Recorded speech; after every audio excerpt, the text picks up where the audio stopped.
नमो तस्से भगवतो अरहतो सम्मा सम्बुद्धस्से।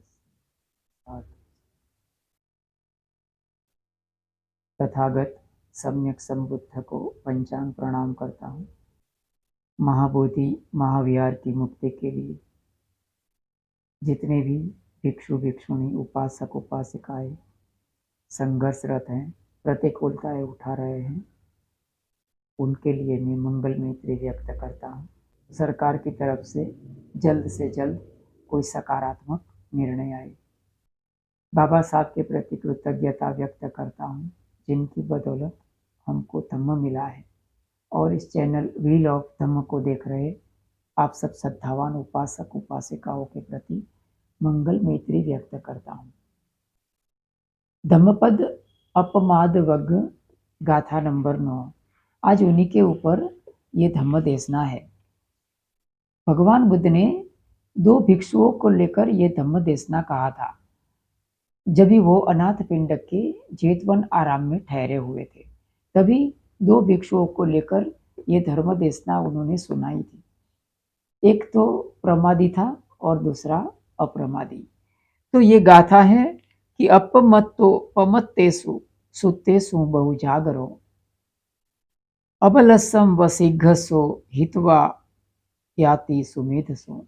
उसका अर्थ होता है कि एक अप्रमादी है, प्रज्ञावान है, वो प्रमादी और मूढ़ व्यक्ति से कुछ उसी तरह से वो आगे निकल जाता है जैसे कोई तेज दौड़ने वाला घोड़ा दुर्बल घोड़े को पीछे छोड़कर आगे निकल जाता है। हमको मालूम है, हम जानते हैं, जिस समाज में हम जी रहे हैं, जिस संसार में हम जी रहे थे, आए दिन हम एक बात महसूस करते हैं, कुछ अच्छाई होता है, कुछ बुराई होता है। अच्छे लोग अच्छाई करते हैं, बुरे लोग बुराई करते हैं। इसी का जो समन्वय है उसी को धर्म कहते हैं, उसी को ये संसार कहते हैं। आज का जो धम्म देशना है, कोई भी धम्म देशना आप ले लीजिए, इन 2 बातों का समन्वय आप अच्छी तरह से देख सकते हैं। कोई भी धम्म देशना पकड़ लीजिए, कोई भी भिक्षु की धम्म देशना पकड़ लीजिए, भिक्षु के अलावा किसी भी तरह का वक्तव्य आप सुन लीजिए, उसमें ये 2 बात है वो आप अनिवार्य रूप से महसूस करेंगे। क्या? कुछ बुराई है उसकी निंदा की जाएगी, कुछ भलाई है उसका प्रशंसा किया जाएगा। भलाई का प्रशंसा करने के बाद तुरंत ही बुराई की निंदा की जाएगी, या तो बुराई की निंदा करने के बाद तुरंत ही भलाई की प्रशंसा की जाएगी। भलाई जिसने ओढ़ रखी है उसकी प्रशंसा की जाएगी, बुराई जिसने ओढ़ रखी है उसकी निंदा की जाएगी। यह बहुत ही सामान्य जीवन का सत्य है। उसके बगैर ये संसार का हम कल्पना नहीं कर सकते हैं। कोई भला व्यक्ति भलाई करता है, उसी के साथ ही कुछ बुराई पैदा हो जाती है। कोई बुरा व्यक्ति बुराई करता है, उसी के साथ ही कुछ भलाई पैदा हो जाती है, कोई भला व्यक्ति पैदा हो जाता है। हमारे पास सुभद्र का बहुत उज्जवल दृष्टांत है। भगवान बुद्ध के परिनिर्वाण के तुरंत पश्चात उसने जो अमंगल वाणी बोला था, वो नाचने लगा, बहुत खुश हो गया कि अच्छा हुआ वो चला गया। अभी हमारे मन में जो आएगा वो हम करेंगे, हम जो अच्छा नहीं लगेगा वो नहीं करेंगे। इस तरह की अमंगल वाणी वो बोला, और उसी अमंगल वाणी है वो बहुत बड़ा मंगल का कारण बन गया। और उसी मंगल की छत्र छाया के नीचे आज आप और हम जिंदा है। देखिए, एक बुराई कितना बड़ा मंगल का कारण बन गया है ना। तो ये संसार में ये एक अनिवार्य 2 तत्व है, अच्छाई का और बुराई का। तो ऐसा ही कुछ आज की धर्म देशना में है। जो अप्रमादी भिक्षु था वो भला था, वो प्रमाद नहीं करता था, वो अपनी साधना में मग्न था। दूसरी तरफ जो प्रमादी भिक्षु था वो दुष्ट प्रकृति का था, वो बुरा था। तो होता यह है कि इंसान जब भी कोई बुरे व्यक्ति है, बुरी प्रकृति का व्यक्ति है, तो वो क्या करता है, अपनी बुराई को हाईलाइट ना हो, अपनी बुराई दूसरों के सामने उजागर ना हो, इसीलिए वो दूसरों की बुराई करता है। और दूसरी तरफ देख सकते हैं कि जो भलाई का आचरण करते हैं, शील पालन करते हैं, कुछ पुण्य का काम करते हैं, वो हमेशा जो तथाकथित बुरे लोग होते हैं, उनके लिए वो जिम्मेदार बन जाता है। बुराई उत्पन्न करने में वो कहीं ना कहीं अप्रत्यक्ष रूप से वो जिम्मेदार बनता है, क्योंकि वो बुराई को नफरत करता है। देखिए कितना आश्चर्य है कि वो सुभद्र के कारण प्रथम संगीति का आयोजन हुआ था, और आप हमारे और आपके सामने आज त्रिपिटक उसी कारण से उपलब्ध है, वही बुराई के कारण उपलब्ध है।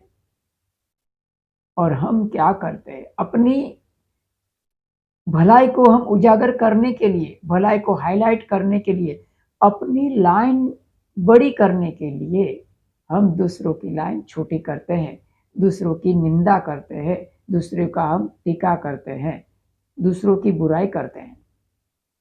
हम भले हैं, अच्छे हैं, ठीक है, हमारी भलाई अंदर रहनी चाहिए, हमें छुप छुप के भला करना है। दूसरों की बुराई करने में क्या रखा है, हम दूसरों की बुराई करते हैं, और हमारे इसी नादानियत के कारण बुरे लोग पैदा होते हैं, बुराई पैदा होती है समाज में। क्योंकि हम जिस किसी की निंदा करेंगे, वो आपकी निंदा से प्रभावित होकर वो कुछ भला करने वाला नहीं है, वो भला नहीं बन जाएगा। निंदा, कठोरता, कड़वाहट किसी को भला नहीं बना सकती है। तो इस तरह से कोई बार जो बुराई है वो भलाई को जन्म देती है, और जो भलाई है वो बुराई को भी जन्म देती है। इसी के आधार पर ये धर्म देशना है। तो आइए इस धर्म देशना को हम सुनते हैं। यह धम्म देशना तथागत ने दो भिक्षु मित्रों के संदर्भ में कही थी। एक बार दो भिक्षुओं ने प्रबज्या ली और जंगल में जाकर साथ रहने लगे। उनमें से एक आलसी था और दूसरा उद्यमी। दोनों अपने अपने ढंग से ध्यान साधना करने लगे। आलसी साधक लकड़ियों को इकट्ठी कर उन्हें जला लेता था, और युवक श्रामणेर से गप्पे लड़ाते हुए अपना पहला प्रहर बिता देता था। जो सजग भिक्षु था, साधना में रत, वो भिक्षु अपनी साधना में लगा रहता था और आलसी भिक्षु को समझाता था कि वह ऐसा ना करे, क्योंकि साधना असजग व्यक्ति का धर्म पालन करना असंभव है। लेकिन वह साधना सजग भिक्षु की बातों पर ध्यान नहीं देता था। अंत में उसने सोचा कि इसे नहीं समझाया जा सकता है, अतः वह स्वयं अपनी साधना में लग गया। आलसी साधक दुष्ट प्रकृति का भी था।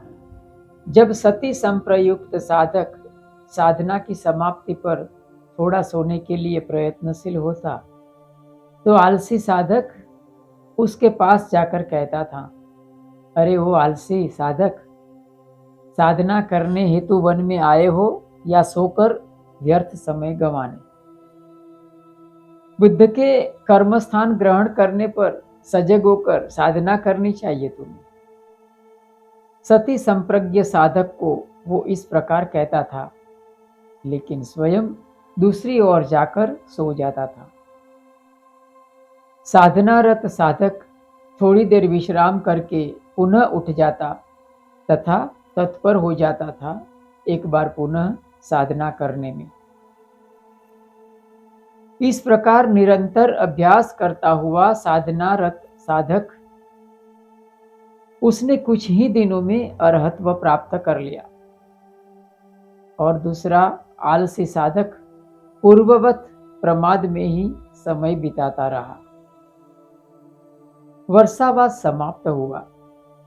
दोनों साधक शास्ता के पास पहुंचे।